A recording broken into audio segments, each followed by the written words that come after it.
BrianFrame. My wife Stephanie and I have been married for 6 years. We have 2 little boys. They're Asher and Levi. They're 1 and 4.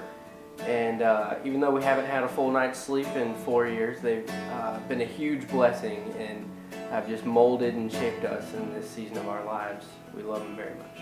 So I didn't grow up in church. I started attending in high school, and I became really good friends with the pastor.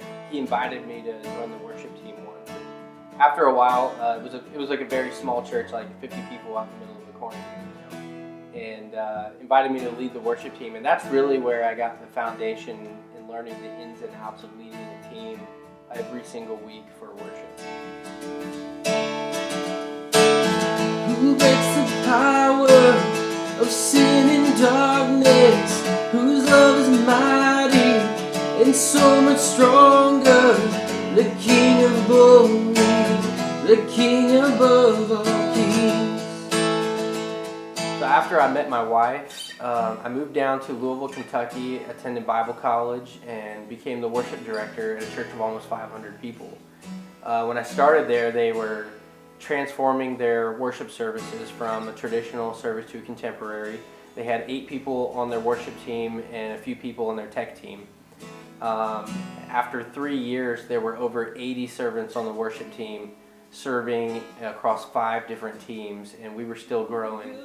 Good Father, it's who you are, it's who you are, it's who you are, and I'm loved by you. It's who I am, it's who I am, it's who I am. Oh, wow. One of my major focuses in ministry is to build up leaders. So I created a leadership team, and we worked together to establish our mission and our vision and our core values for the team, to establish how we were going to operate and move forward, which led into me writing my book, The Transformational Worship Team, that I use on any consultation events that I do. The last 6 years, I believe God has been transforming me as a leader and casting His vision for how He wants me to serve His kingdom. He's really put it on my heart to lead worship, and I'm very passionate about living out what I believe He's called me to do.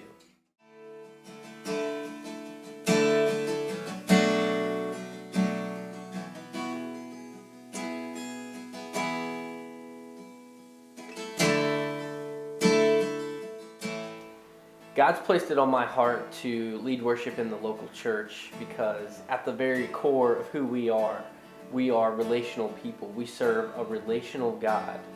And what better place to serve than ground zero, where lives are being transformed, where people are coming to know Jesus. I just want to be a part of the amazing work that God is doing in your community. This is amazing grace. This is unfailing love, that it would take my place.